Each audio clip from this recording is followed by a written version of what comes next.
ಏಯ್ ಸೂರ್ಯ, 20 ವರ್ಷದಿಂದ ನಾನು ನಿನ್ನನ್ನು ಮನಸ್ಸಲ್ಲಿ ಇಟ್ಕೊಂಡು ದೇವ್ರ ತರ ಪೂಜಿಸ್ತಿದ್ದೀನಿ.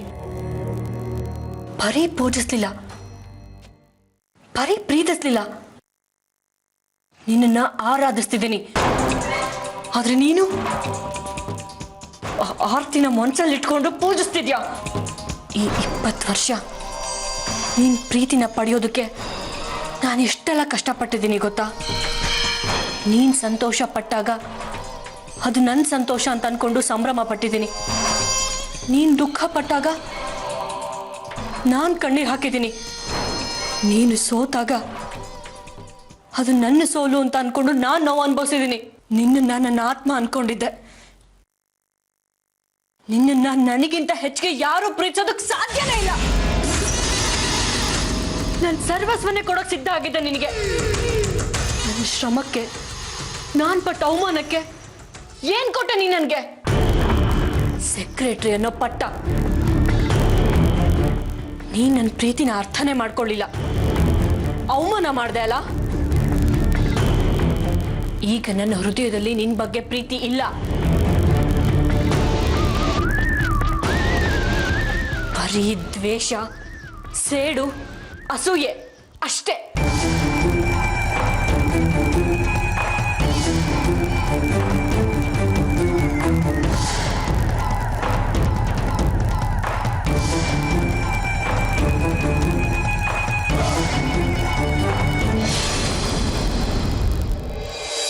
ಮತ್ತೆ ಕನಸನ್ನು ಕಟ್ಕೊಂಡೆ ನಾವೆಲ್ಲರೂ ಒಂದಾಗಿ ಸಂತೋಷವಾಗಿರ್ಬೋದು ಅಂತ. ಆದ್ರೆ ಸಂತೋಷಗಳು ಇಷ್ಟು ಬೇಗ ಹೊಡೆದು ಹೋಗುತ್ತೆ ಅಂತ ನನಗೆ ಗೊತ್ತಿರಲಿಲ್ಲ. ಇಷ್ಟು ವರ್ಷ ಆದ್ರೂ ನಿಮ್ಮ ಅನುಮಾನದ ಗುಣ ಇದೆಯಲ್ಲ, ಅದು ಮಾತ್ರ ಇನ್ ಮುಂದೆ ಯಾವತ್ತೂ ಬದಲಾಗಕ್ಕೆ ಸಾಧ್ಯನೇ ಇಲ್ಲ.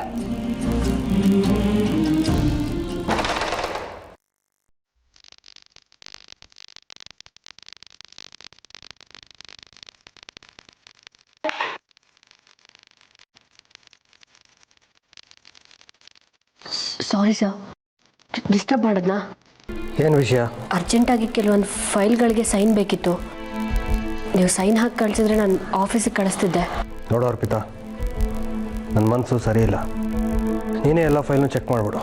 ಅರ್ಜೆಂಟಾಗಿ ಸೈನ್ ಆಗಬೇಕಾಗಿರೋ ಫೈಲ್ನ ಮಾತ್ರ ತಂದಿಡು, ಸೈನ್ ಮಾಡಿಕೊಡ್ತೀನಿ.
ಅರ್ಪಿತಾ,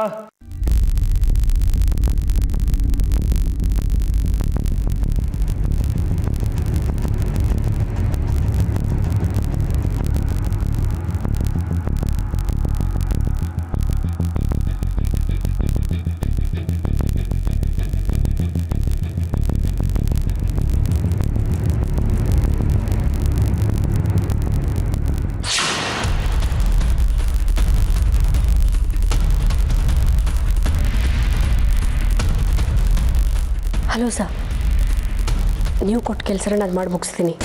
ನಿಮ್ಮೆಲ್ಲ ಫೈನ್ಗಳಿಗೂ ಸೂರ್ಯ ಅವರು ಸೈನ್ ಹಾಕಿದ್ದಾರೆ. ನಾಳೆ ಬಂದು ಆಫೀಸಲ್ಲಿ ಕಲೆಕ್ಟ್ ಮಾಡ್ಕೊಳ್ಳಿ. ಥ್ಯಾಂಕ್ಸ್ ಹೇಳೋ ಅವಶ್ಯಕತೆ ಏನಿಲ್ಲ.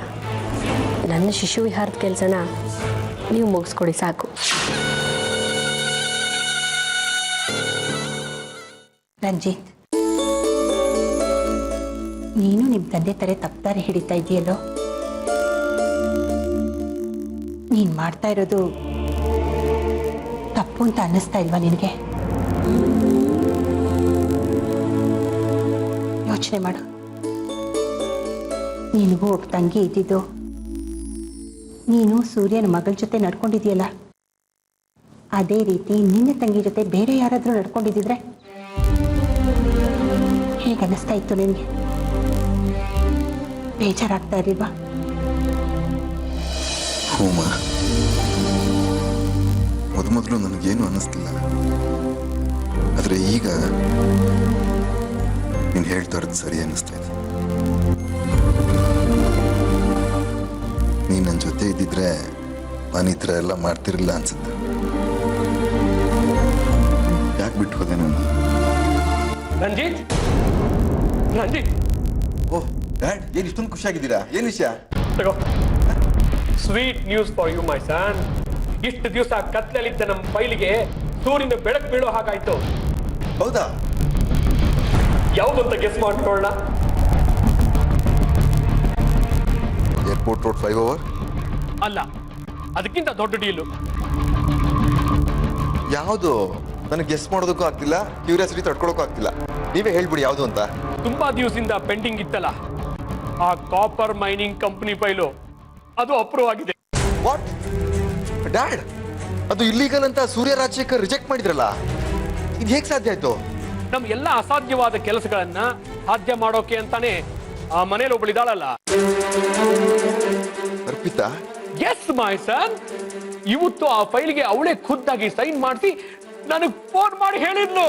ಡ್ಯಾಡ್, ಸಾಮಾನ್ಯದೊಳಲ್ಲ ಈ ಅರ್ಪಿತಾ. ವರ್ಷಗಳಿಂದ ನಮ್ಮ ಕೈಲಿ ಆಗ್ದಿರೋ ಕೆಲಸನ ಕೆಲವೇ ದಿನಗಳಲ್ಲಿ ಮಾಡಿ ಮುಗಿಸ್ಬಿಟ್ಟಲ್ಲ ಇವಳು. ನೋಡು, ಅಲ್ಲ ಕಣೋ, ಈ ಮುಂಚೆನೆ ಆ ಬೆಟ್ಟದಲ್ಲಿ ಮೈನಿಂಗ್ ಮಾಡೋದಕ್ಕೆ ನಮಗೆ ಪರ್ಮಿಷನ್ ಸಿಕ್ಕಿತ್ತು.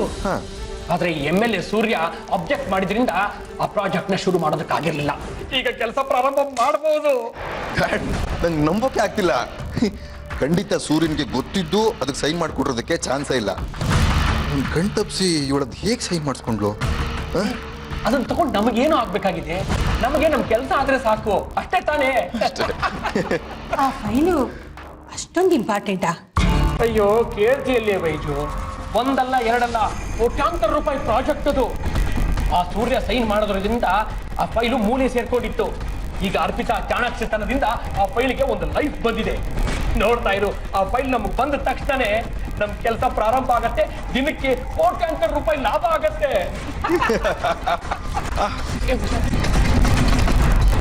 ಈಗ ನೀನು ಸಾಕ್ಷಿ ಜೊತೆಗೆ ಮದುವೆ ಆದ್ರೂ ಸರಿ, ಆಗದೆ ಇದ್ರೂ ಸರಿ, ಐ ಡೋಂಟ್ ಕೇರ್. ನೀನು ಅವಳನ್ನ ಇಲ್ಲಿಗೆ ಬಿಟ್ರು ಹ್ಯಾವ್ ನೋ ಪ್ರಾಬ್ಲಮ್ ಮೈ ಸನ್. ಸ್ವಲ್ಪನಾದ್ರೂ ಮನುಷ್ಯತ್ವ ಬೇಡವಾ ನಿಮ್ಗೆ? ನಿಮ್ಮ ಸ್ವಾರ್ಥಕ್ಕೆ ಆ ಸಾಕ್ಷಿನ ಬಳಸ್ಕೊಂಡು ಈಗ ಅವಳ ಸಹವಾಸನೆ ಬೇಡ ಅನ್ನೋ ತರ ಮಾತಾಡ್ತಾ ಇದ್ದೀರಲ್ಲ. ಒಂದ್ ಹೆಣ್ಣಿನ ಶಾಪ ನಮ್ಮ ಮಗನ ಕಾಡ್ದೆ ಬಿಡುತ್ತಾ? ಶಟಪ್ ವೈಜಯಂತಿ. ನನ್ನ ಮಗ 21ನೇ ಶತಮಾನದಲ್ಲಿದ್ದಾನೆ. ನೀನ್ ಹೇಳೋ ವರ ಶಾಪಗಳನ್ನೆಲ್ಲ ಅವನು ನಂಬಲ್ಲ. ಇದೇ ಕೊನೆ. ಇನ್ನು ಮುಂದೆ ನನಗೆ ಬೇಡವಾದ ವಿಷಯಗಳನ್ನ ಅವನ ತಲೆನಲ್ಲಿ ತುಂಬೋದಕ್ಕೆ ಹೋಗ್ಬೇಡ. You understand? ಬಟ್ ಡ್ಯಾಡ್, ನಾನು ಸಾಕ್ಷಿನ ಜೆನ್ಯೂನ್ ಆಗಿ ಲವ್ ಮಾಡ್ತಿದ್ದೀನಿ ಡ್ಯಾಡ್. ಇಷ್ಟು ದೂರ ಹೋದ್ಮೇಲೆ ಅವಳಿಗೆ ಅನ್ಯಾಯ ಆಗ್ಬಾರ್ದು. ನಾನು ಅವಳನ್ನೇ ಮದುವೆ ಆಗ್ತೀನಿ. ಡೋಂಟ್ ಬಿ ಎಮೋಷನಲ್ ಫೂಲ್ ಐಸ್. You are my son. ನೀನು ನನ್ನ ಮಗ, ಒಬ್ಬ ದೊಡ್ಡ ಬಿಸ್ನೆಸ್ ಮ್ಯಾನ್. ನಾವೆಲ್ಲ ರೈಲ್ ಇಂಜಿನ್ ಹಾಗೆ. ನಮ್ಮ ಸುತ್ತ ಇರೋ ಜನ ಹೋಗಿದೆ. ಅವ್ರವ್ರ ಕೆಲಸ ಮುಗಿತಾ ಇದ್ದಾಗೆ ಅವ್ರವ್ರು ಕಳಿಸ್ಕೋತಾ ಇರ್ತಾರೆ. ನಾವು ಮುಂದಿನ ಸ್ಟೇಷನ್ಗೆ ಹೋಗ್ತಾನೆ ಇರಬೇಕು. ಒಂದು ತಿಳ್ಕೊ ಮಗನೇ, ಜನ ಚಲಿಸ್ತಾ ಇರೋದಕ್ಕೆ ಮಾತ್ರ ಬೆಲೆ ಕೊಡ್ತಾರೆ, ನಿಂತಿರೋದನ್ನ ನಿಕೃಷ್ಟವಾಗಿ ನೋಡ್ತಾರೆ. ನೀವು ಹೇಳ್ತಿರೋದು ನಿಜ ಇರಬಹುದು ಡ್ಯಾಡ್, ಆದರೆ ಪ್ರತಿಯೊಂದು ರೈಲ್ವೆ ಇಂಜಿನ್ಗೂ ಒಂದು ನಿಲ್ದಾಣ ಅಂತ ಇರುತ್ತೆ. ನನ್ನ ನಿಲ್ದಾಣ ಸಾಕ್ಷಿ ಅಂತ ಅನ್ನಿಸ್ತಿದೆ ನನಗೆ. ಅವಳು ಮನಸ್ಸು ಮಾಡಿದ್ರೆ ಈಸಿಯಾಗಿ ನಾನು ಒಳಗೆ ಹಾಕ್ಸ್ಬಿಡ್ತೀನಿ. ಆದರೆ ಅವಳು ಹಾಗೆ ಮಾಡಲಿಲ್ಲ. ಆಮೇಲೆ ಅವತ್ತು ಆದಿತ್ಯ ನನಗೆ ಚಾಕು ಹಾಕಬೇಕು ಅಂತ ಹೊರಟಾಗ ನನಗೆ ಫೋನ್ ಮಾಡಿ ಸ್ಕೂಲ್ ಹತ್ರ ಬರಬೇಡಿ ಅಂತ ವಿಷಯ ತಿಳಿಸಿದ್ವಿ. ಅವಳು ಇದನ್ನೆಲ್ಲ ಮಾಡಿದ್ದು ನನ್ನ ಮೇಲೆ ಪ್ರೀತಿಯಿಂದ ತಾನೆ. ಇದನ್ನು ನಾನು ಅರ್ಥ ಮಾಡ್ಕೊಳ್ದೆ ಹೋದರೆ ಖಂಡಿತ ನನ್ನ ಮನುಷ್ಯ ಅಂತ ಅನ್ಸ್ಕೊಳ್ದೆ. ಅವಳಿಗೆ ನನ್ನ ಮೇಲೆ ಎಷ್ಟೇ ಕೋಪ ಇದ್ರು ನನ್ನನ್ನು ಮರ್ತು ಬಿಡುವಂಥ ಹುಡುಗಿ ಅಲ್ಲ ಡ್ಯಾಡ್ ಸಾಕ್ಷಿ. ಅವಳು ಖಂಡಿತ ನನ್ನ ಹತ್ರ ಬಂದೇ ಬರ್ತಾಳೆ. ನಾನು ಅವಳನ್ನ ಬಿಟ್ಟು ಬೇರೆ ಯಾರನ್ನೂ ಮದುವೆ ಮಾಡ್ಕೊಳ್ಳಲ್ಲ.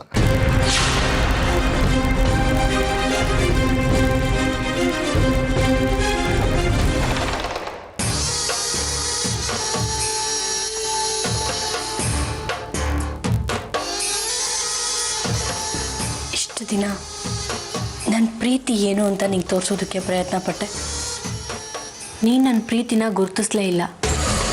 ಆದರೆ ನನ್ನ ದ್ವೇಷ ಹೇಗಿರುತ್ತೆ ಅಂತ ತೋರಿಸ್ತೀನಿ.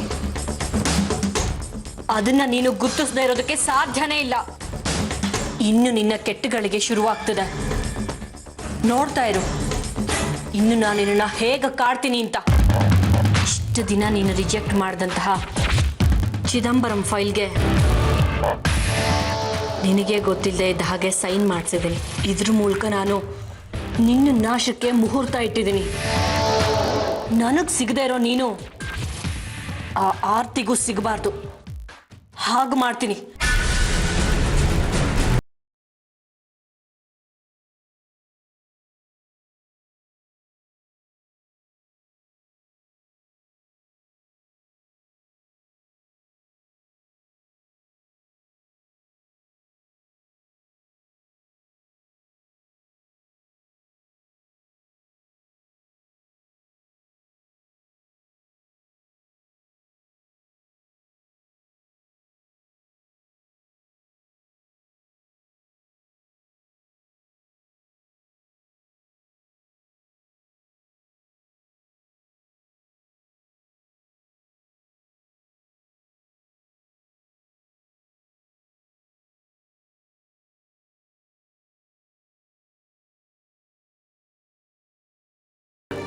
ಹುಷಾರು. ಅಮ್ಮ ಒಂದು ನಿಮಿಷ. ಎಲ್ಲಿಗೆ ಹೋಗ್ತಿದ್ಯಾ? ಇದೇನೋ ಹೊಸ್ದಾಗಿ ಕೇಳ್ತಾ ಇದೆಯಾ? ಇಷ್ಟೊತ್ತಿಗೆ ಎಲ್ಲಿ ಹೋಗ್ತೀನಿ ಅಂತ ನಿನಗೆ ಗೊತ್ತಿಲ್ವಾ? ಅದು ಗೊತ್ತಮ್ಮ. ನೀನು ಇನ್ಮೇಲೆ ಆ ಸ್ಕೂಲಿಗೆ ಹೋಗ್ಬೇಡ. ನೀನು ಹೇಳಿದ ತಕ್ಷಣ ನಾನು ಕೇಳಬೇಕಾ? ನನಗೆ ಆದಂಥ ಅಭಿಪ್ರಾಯ ಸ್ವಾತಂತ್ರ್ಯ ಇದೆ ಕಣೋ. ಅಮ್ಮ, ಇದು ಡಿಬೇಟ್ ಮಾಡೋ ವಿಷಯ ಅಲ್ಲ. ನಮ್ಮ ಸ್ವಾಭಿಮಾನದ ಪ್ರಶ್ನೆ, ನಮ್ಮ ಮರ್ಯಾದೆ ಪ್ರಶ್ನೆ. ನಿಮ್ಮ ಸ್ಕೂಲ್ ನಡೆಸಿರೋದು ಅಯೋಗ್ಯ ರಂಜಿತ್. ಅವನಿಂದಾಗಿ ನಮಗೆಲ್ಲ ಎಷ್ಟೆಲ್ಲ ಅನ್ಯಾಯಗಳಾಗಿದೆ. ಅವನಿಂದಾಗಿ ನಮ್ಮ ಸಾಕ್ಷಿ ಎಷ್ಟೆಲ್ಲ ಕಷ್ಟಗಳ ಅನುಭವಿಸಿದಾಳೆ. ಇಷ್ಟೆಲ್ಲ ಆದ್ಮೇಲೆ ನೀನು ಆ ಸ್ಕೂಲಿಗೆ ಹೋದ್ರೆ ನಿಂಗೆ ಮರ್ಯಾದೆ ಇರುತ್ತಾ? ಅದಕ್ಕೆ ಹೋಗ್ಬೇಡ ಅಂದಿದ್ದು ತಪ್ಪ? ನೋಡೋ ಆದಿತ್ಯ, ಎಲ್ಲದಕ್ಕೂ ಅಧಿಕಾರ ಚಲಾಯಿಸೋಕೆ ಬರಬೇಡ. ಅದನ್ನ ಮೊದಲು ನಿಲ್ಲಿಸು. ಯಾಕೆ? ಮಗನಾಗಿ ನಂಗೆ ಅಷ್ಟು ಹಾಕಿಲ್ವಾ? ಮೊದಲು ನೀನು ಮಗನಾಗಿ ಕರ್ತವ್ಯನ ನಿಭಾಯಿಸು, ಆಗ ಹಕ್ಕು ಬರುತ್ತೆ. ಅಂದ್ರೆ ಮಗನಾಗಿ ತಾಯಿ ಮಾತು ಯಾವತ್ತಾದ್ರೂ ಕೇಳಿದ್ಯಾ ನೀನು? ಆ ರೀತಿ ಯಾವತ್ತಾದ್ರೂ ನಡ್ಕೊಂಡಿದ್ಯಾ? ಯಾವಾಗ ನೋಡಿದ್ರು ನಿನ್ನಿಷ್ಟ ಬಂದಾಗೆ ನಡ್ಕೊಳ್ತಾ ಇರ್ತೀಯ. ಸ್ಕೂಲ್ನಲ್ಲೂ ಅಷ್ಟೇ, ಕಾಲೇಜಲ್ಲೂ ಅಷ್ಟೇ. ಕೆಟ್ಟ ಹುಡುಗರು ಸವಾಸ ಮಾಡ್ಬೇಡಂತ ನಿನ್ನ ಎಷ್ಟು ಕೇಳ್ಕೊಂಡೆ ನಾನು. ನನ್ನ ಮಾತು ಕೇಳ್ತೀಯ? ಅವ್ರ ಜೊತೆ ಹೊರಗಡೆ ಹೋಗಿ ಹೊಡೆದಾಡ್ಕೊಂಬಂದು ರೌಡಿಯನ್ನ ಪಟ್ಟ ತಗೊಂಡೆ. ರಂಜಿತ್ ವಿಷಯದಲ್ಲೂ ಅಷ್ಟೇ, ಕೋಪ ಮಾಡ್ಕೊಂಡು ಅವ್ನ ಮನೆಗೆ ಹೊರಟಾಗ ಹೋಗ್ಬೇಡ ಅಂತ ನಿನ್ನ ಎಷ್ಟು ಬೇಡ್ಕೊಂಡೆ. ನನ್ನ ಮಾತು ಕೇಳ್ತೀಯ? ನನ್ನ ಮಾತಿಗೆ ಬೆಲೆ ಕೊಡ್ದೆ ಅವನಿಗೆ ಹೋಗಿ ಚಾಕು ಹೋಗಿ ಬಂದ್ಯಲ್ಲ. ಆಗ ತಾಯಿಯಾಗಿ ನಿನ್ನನ್ನು ತಡೆಯೋ ಶಕ್ತಿ ನನಗಿರ್ಲಿಲ್ವಾನೋ? ಅಮ್ಮ, ಆ ವಿಷಯನೇ ಬೇರೆ, ಈ ವಿಷಯನೇ ಬೇರೆ. ಆ ರಂಜಿತಿಂದಾಗಿ ಎಷ್ಟೆಲ್ಲ ಕಷ್ಟಗಳಾಗಿದೆ, ಅದನ್ನೆಲ್ಲ ಮರ್ತಿದ್ಯಮ್ಮ ನೀನು. ಆ ರಂಜಿತ್ ನಮ್ಮ ಸಾಕ್ಷಿನ ಬಲಾತ್ಕಾರ ಮಾಡಿ ಸೂಸೈಡ್ ಅಟೆಂಪ್ಟ್ ಮಾಡ್ಕೊಳ್ಳೋ ತರ ಮಾಡ್ದ. ನಿನ್ನೆ ನೀವು ಸೂರ್ಯ ಅವರು ಸಾಕ್ಷಿ ವಿಷಯಕ್ಕೆ ಜಗಳ ಆಡಿ ದೂರ ಹಾಕೋ ಆ ರಂಜಿತೇ ಕಾರಣ. ಇಷ್ಟು ವಿಷಯಗಳೆಲ್ಲ ಗೊತ್ತಿದ್ರು ಏನು ಗೊತ್ತಿಲ್ಲದಿರೋ ತರ ನನಗೆ ಬುದ್ಧಿ ಹೇಳ್ತಿದ್ಯಲ್ಲಮ್ಮ. ಹತ್ರ ಆಗಿದ್ದು ನಾನು ಸೂರ್ಯ ಅವರು ದೂರ ಆಗೋದಕ್ಕೆ ರಂಜಿತ್ ಎಷ್ಟು ಕಾರಣನೋ ನೀನು ಅಷ್ಟೇ ಕಾರಣ ಆದಿತ್ಯ. ಏನಮ್ಮ ಹೇಳ್ತಿದ್ಯಾ ನೀನು? ನೀನು ಸೂರ್ಯರು ದೂರ ಆಗಕ್ಕೆ ನಾನ್ ಕಾರಣನಾ? ನಾನೇನಮ್ಮ ಮಾಡಿದೆ? ನೀನೆಷ್ಟು ಬೇಡ್ಕೊಂಡೆ ರಂಜಿತ್ ಹತ್ರ ಜಗಳ ಮಾಡಕ್ ಹೋಗ್ಬೇಡ ಅಂತ. ಕೇಳ್ದೆ ನನ್ನ ಮಾತನ್ನ. ದೊಡ್ಡ ರೋಡಿ ತರ ಅವನಿಗೆ ಹೋಗಿ ಚಾಕೋಗ್ ಬಂದೆ. ಕೊನೆಗೆ ನಿನ್ ತಮ್ಮನೇ ನಿನ್ನ ಅರೆಸ್ಟ್ ಮಾಡೋ ಪರಿಸ್ಥಿತಿಗೆ ತಂದ್ಕೊಂಡೆ. ಪಾಪ ಕಣೋ ಸಾಕ್ಷಿ, ತನ್ನ ಅಣ್ಣ ಜೈಲಿಗೆ ಹೋಗ್ಬಾರ್ದು ಅಂತ ತನ್ನಿಗೆ ಅನ್ಯಾಯ ಮಾಡಿದ ಹುಡುಗನ ಹತ್ರ ಹೋಗಿ ನಿನ್ನ ಬಿಡಿಸಿ ಅಂತ ಕೇಳ್ಕೊಳ್ಳೋ ಹಾಗೆ ಮಾಡಿದೆ ನೀನು. ಆದ್ರೆ ನನ್ನ ಹಣೆ ಬರಕ್ಕೆ ಸಾಕ್ಷಿನ ನಾನೇ ರಂಜಿತ್ ಹತ್ರ ರಾಯಭಾರ ಮಾಡಕ್ ಕಳಿಸಿ ಅಂತ ಎಲ್ಲರೂ ನನ್ನ ಮೇಲೆ ತಪ್ಪು ತಿಳ್ಕೊಂಡ್ರು. ಸೂರ್ಯ ಅವ್ರು ನನ್ನ ಹತ್ರ ಜಗಳ ಮಾಡ್ಕೊಂಡು ಹೋದ್ರು. ಇಷ್ಟಕ್ಕೆಲ್ಲ ಮೂಲ ಕಾರಣ ಯಾರು ಅಂತ ಅನ್ಕೊಂಡೆ. ನೀನೇ ಕಣೋ. ನೀನ್ ಅವತ್ ನನ್ನ ಮಾತು ಕೇಳಿ ರಂಜಿತ್ಗೆ ಚಾಕು ಹಾಕಕ್ ಹೋಗದೆ ಸಮಾಧಾನವಾಗಿದ್ದಿದ್ರೆ ನಿನ್ ಮೇಲೆ ಕೊಲೆ ಪ್ರಯತ್ನ ಆರೋಪನೂ ಬರ್ತಾ ಇರ್ಲಿಲ್ಲ ಆದಿತ್ಯ. ಪಾಪ ಸಾಕ್ಷಿ ರಂಜಿತ್ ಹತ್ರ ಬೇಡ್ಕೊಳ್ಳೋ ಪರಿಸ್ಥಿತಿನೂ ಬರ್ತಾ ಇರ್ಲಿಲ್ಲ.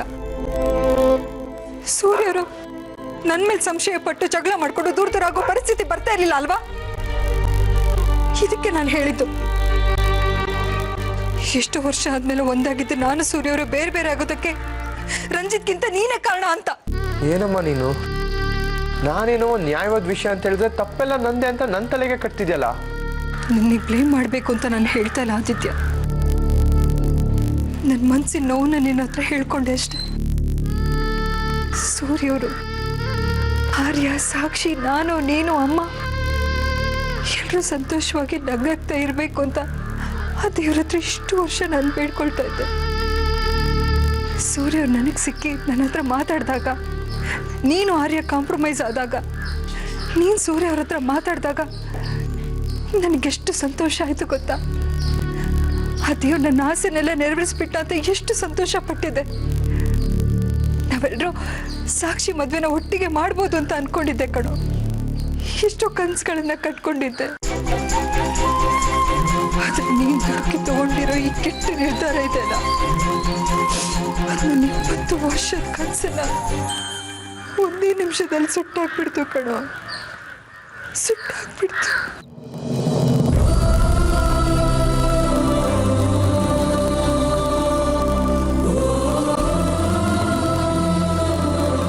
ಸೂರ್ಯ ಅವರಿಂದ ದೂರ ಆದ್ಮೇಲೆ ನಿನ್ನನ್ನು ಬೆಳೆಸೋದಕ್ಕೆ ನಿಮ್ಮಮ್ಮ ತುಂಬಾ ಕಷ್ಟಪಟ್ಟಿದ್ದಾಳೆ ಕಣೋ.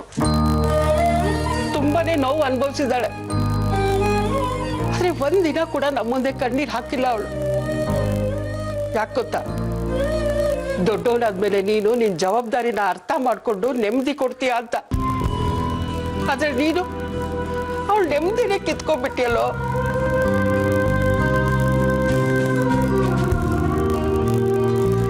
ಸಾರಿ ಶೋಭಾ, ನಾನು ತಪ್ಪು ಮಾಡಿದ್ದೀನಿ, ಒಪ್ಕೊಂತೀನಿ. ಆದರೆ ಆರ್ಯ ಇಲ್ಲಿಗೆ ಬಂದು ಜಗಳ ಆಡೋಕ್ಕೆ ಕಾರಣ ಯಾರು ಅಂತ ನನಗೆ ಚೆನ್ನಾಗಿ ಗೊತ್ತು. ಇದಕ್ಕೆಲ್ಲ ಕಾರಣ ಆ ಫಿಟ್ಟಿಂಗ್ ರಾಣಿ ಅರ್ಪಿತಾನೆ. ಸಾಕ್ಷಿ ಒಬ್ಬಳನ್ನೇ ರಂಜಿತ್ ಹತ್ರ ಮಾತಾಡಕ್ಕೆ ಕಳಿಸಿದ್ದು ಅಮ್ಮನೇ ಅಂತ ಆರ್ಯನ ಹತ್ರ ಫಿಟ್ಟಿಂಗ್ ಇಟ್ಟಿದ್ದು ಅರ್ಪಿತಾನೆ.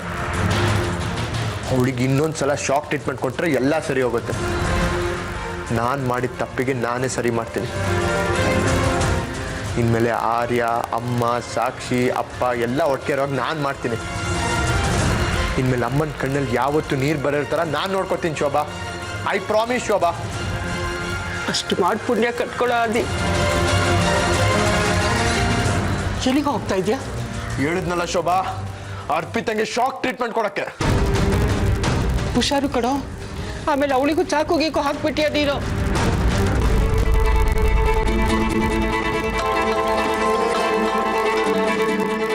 ಹಲೋ, ನಮಸ್ಕಾರ. ರೆವಿನ್ಯೂ ಸೆಕ್ರೆಟರಿ ಮನೋಹರ್ ಮೂರ್ತಿ ಅವರಿಗೆ ನಮಸ್ಕಾರ. ಯಾರು ಮಾತಾಡ್ತಾ ಇರೋದು? ನಾನು ಸರ್ ಚಿದಂಬರಂ. ಅಲ್ಲ, ನಾನು ಇಷ್ಟೊಂದು ಸಲ ನಿಮಗೆ ಫೋನ್ ಮಾಡಿದ್ದೀನಿ, ಆದರೂ ನನ್ನ ನಂಬರ್ನ ನೀವು ಸೇವ್ ಮಾಡೇ ಇಲ್ಲ. ನೋಡಿ ಮಿಸ್ಟರ್ ಚಿದಂಬರಂ, ನಾನೊಬ್ಬ ಗೌರ್ಮೆಂಟ್ ಸರ್ವೆಂಟ್, ಒಂದು ಇಲಾಖೆಯ ಮುಖ್ಯಸ್ಥ. ಕೆಲಸದ ವಿಷಯವಾಗಿ 100 ಜನ ನನಗೆ ದಿನನಿತ್ಯ ಫೋನ್ ಮಾಡ್ತಾ ಇರ್ತಾರೆ. ಎಲ್ಲರೂ ನಂಬರ್ನು ನಾನು ಸೇವ್ ಮಾಡಿ ಇಟ್ಕೊಳ್ಳೋಕ್ಕಾಗೋಲ್ಲ. 100 ನಂಬರ್ಗಳನ್ನ ಸೇವ್ ಮಾಡೋವಂಥ ಅಗತ್ಯ ನಿಮಗಿಲ್ಲ ಬಿಡಿ ಸರ್. ಆದರೆ ನನ್ನಂಥ VIP ನಂಬರ್ನ ಸೇವ್ ಮಾಡ್ಕೊಳ್ಳೇಬೇಕಲ್ವಾ? ನೋಡಿ ಚಿದಂಬರಂ, ನನ್ನ ಆಫೀಸ್ ಬರೋ ಪ್ರತಿಯೊಬ್ಬರು VIP ನನಗೆ. Time is precious. ಸೊ ನೀವು ಫೋನ್ ಮಾಡಿದ ವಿಷಯ ಏನು ಅಂತ ಹೇಳಿದ್ರೆ ಅನುಕೂಲ ಆಗುತ್ತೆ. ನನ್ನ Ranjith mining private limited company file ನಿಮ್ಮ ಟೇಬಲ್ ಮೇಲಿದೆ. ಅದಕ್ಕೆ ನೀವು ಇನ್ನೂ ಸೈನ್ ಮಾಡೋಕ್ಕೆ ರೂಪಾಯಿ ತೋರಿಸೇ ಇಲ್ವಲ್ಲ? ಹಾಂ, ನೆನಪಿದೆ ಸರ್. ಆ ಫೈಲ್ಗೆ MLA ಸೂರ್ಯ ಅವರು ಅಬ್ಜೆಕ್ಷನ್ ಹಾಕಿದ್ರು. ಹೌದು ಸರ್, ಆದರೆ ಅದೇ MLA ಸೂರ್ಯ ಅವರು ನೋ ಅಬ್ಜೆಕ್ಷನ್ ಪೇಪರ್ಗೆ ಸೈನ್ ಹಾಕಿ ಆ ಫೈಲ್ನ ನಿಮ್ಮ ಹತ್ರ ಕೊಟ್ಟು ಕಳಿಸಿದಾರಲ್ಲ. ಹೌದಾ?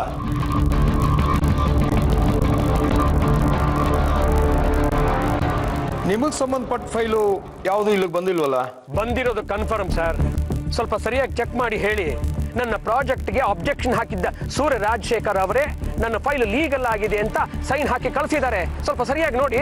But how is it possible? ಅದ್ರ ಬಗ್ಗೆ ನಿಮಗೆ ಕುತೂಹಲ ಬೇಡ ಅನ್ಸತ್ತೆ ಕಣ್ರಿ. ಅಲ್ರಿ, ನಾನು 100ರಲ್ಲಿ ಒಬ್ಬ ಅಂದಮೇಲೆ ನನ್ನ ಫೈಲ್ನು ಯಾಕೆ ಏನು ಅಂತ ಯೋಚನೆ ಮಾಡಿದ್ರೆ ಸುಮ್ಮನೆ ಮೂವ್ ಮಾಡಿ ಅಷ್ಟೇ. ನನ್ನ ಡ್ಯೂಟಿ ಲಿಮಿಟ್ ನಾನು ನೆನಪಿಸೋ ಅಗತ್ಯ ಇಲ್ಲ ಮಿಸ್ಟರ್ ಚಿದಂಬರಂ. ನಾನೀಗ ಆಫೀಸ್ನಲ್ಲೇ ಇದ್ದೀನಿ. ನಿಮ್ಮ ಕಂಪನಿಗೆ ಸಂಬಂಧಪಟ್ಟ ಯಾವ ಫೈಲು ನನ್ನ ಮುಂದೆ ಇಲ್ಲ. ಇಲ್ಲ ಅಂದ್ರೆ ಏನರ್ಥ?